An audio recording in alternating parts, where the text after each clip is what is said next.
Hello and welcome to my review of a AGFA Photo DC 1003S, which is a compact digital camera, 10 megapixel, 3 times optical zoom, face tracking, smile detection.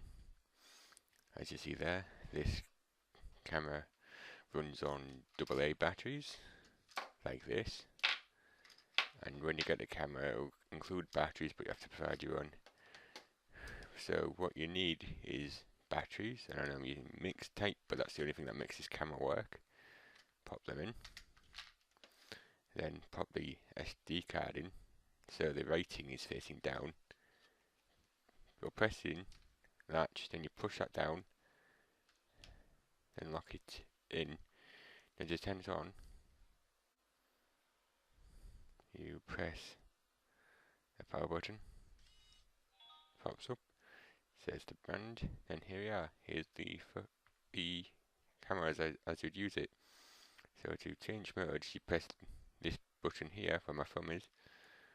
Then you've got program, movie, voice record, Q mode, which I think is quality mode, portrait, landscape, sunset. Obviously optimized it for bright sun. Backlight is obviously for when taking photos into backlight. Basically it captures smiles. This one's for kids, which means it'll have a faster shutter speed. Night scene obviously optimizes it for lower light. Fireworks makes it easy to take fireworks. Snow, easy to take snow. I don't know why they put a food option on there, but building, same. Text, which might be useful if you need to take pictures of meetings.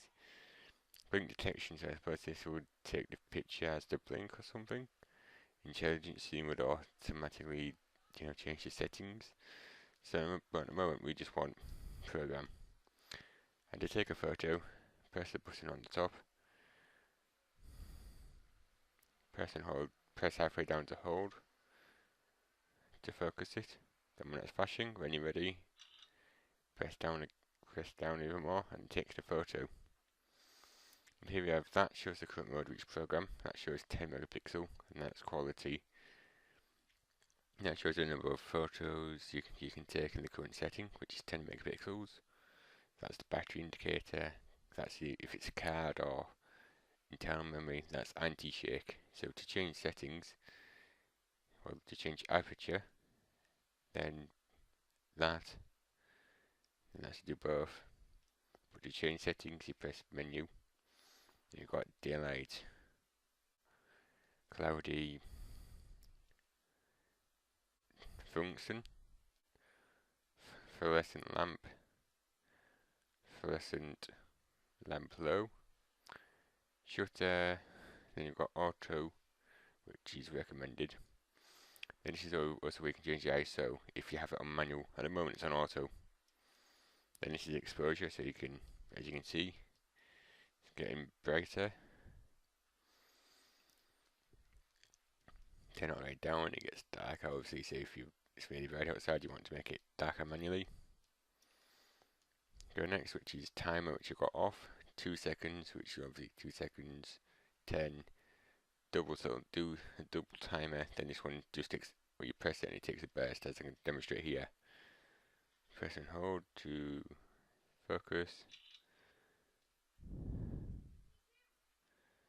Or you press and hold that.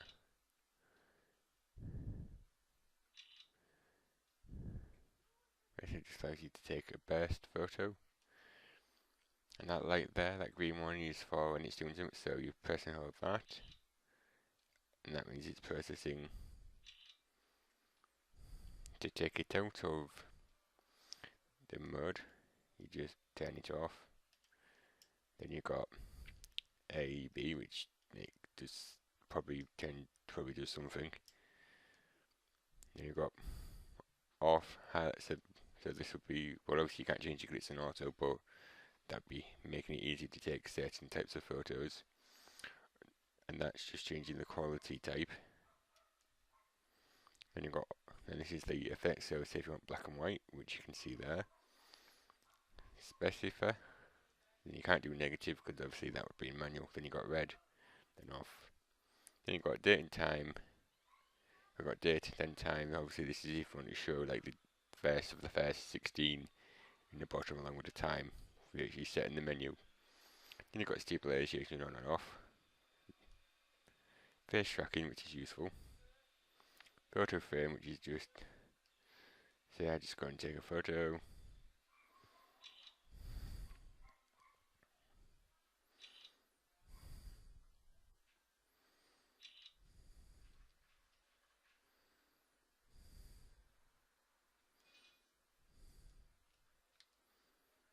Then that's to change the macro mode. And obviously, the more you use the camera, the quicker it's going to go down. Digital zoom, you can actually turn it off. And this is the setup. So you've got sound. Then you've got startup or volume, which is like this.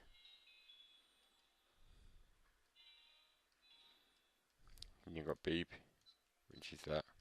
I turn it off. Then you've got volume. And press OK, you press the middle button.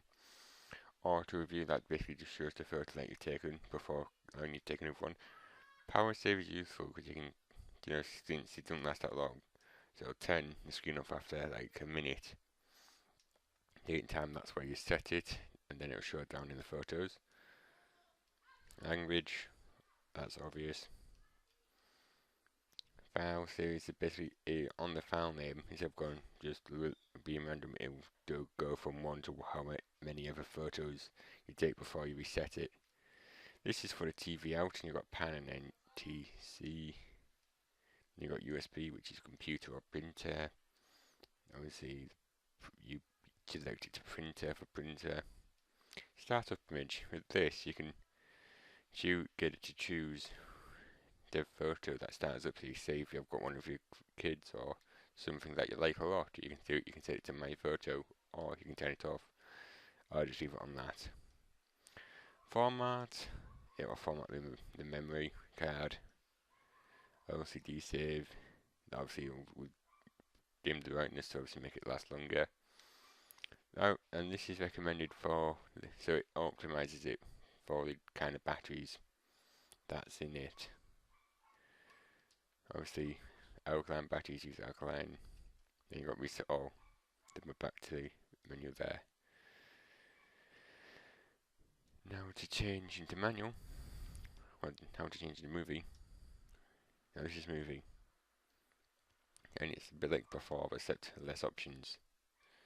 You've got quality, which this is 720-ish.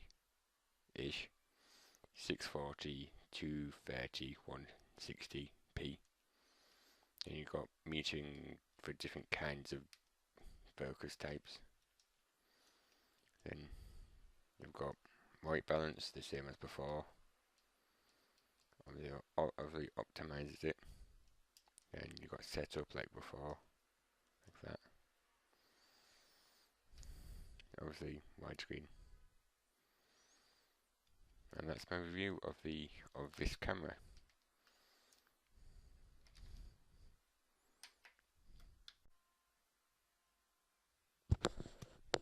Now on to what I like and dislike about this camera. I've had this quite a bit of time now, and it has developed a few problems. Like, first of all, it's a bit funny when it accepts batteries. Also, if you can't see in there really, if you can see in there, it's all corroded, which does make it a bit difficult for it to take batteries, and sometimes causes it not to turn on properly. So we put the batteries in. Also, sometimes I've had an SD card get stuck in here, and obviously I've had to pull it out with some pliers because it wouldn't come out, and it's obviously caused a bit of trouble with the SD card reader. So the SD card reader and batteries is a bit funny. Also, it's slightly corroded on there, which also does add to difficulty, and it sometimes won't turn on because of it. Now watch. Of course now it would work for you, but not normally. You'd keep pressing that power button, nothing would happen. It would just do nothing. Another thing is that the quality on this camera is video quality is quite poor. As you see, 16 by 9, which I've checked on the computer through a test file of video I did. It's about 720 by 400, which is not proper 720p, so the quality isn't that great, and it really, the quality just go down really. But I've had this camera quite a bit, and it is a good camera for taking pictures. It's just the videos that I'm not that good with it.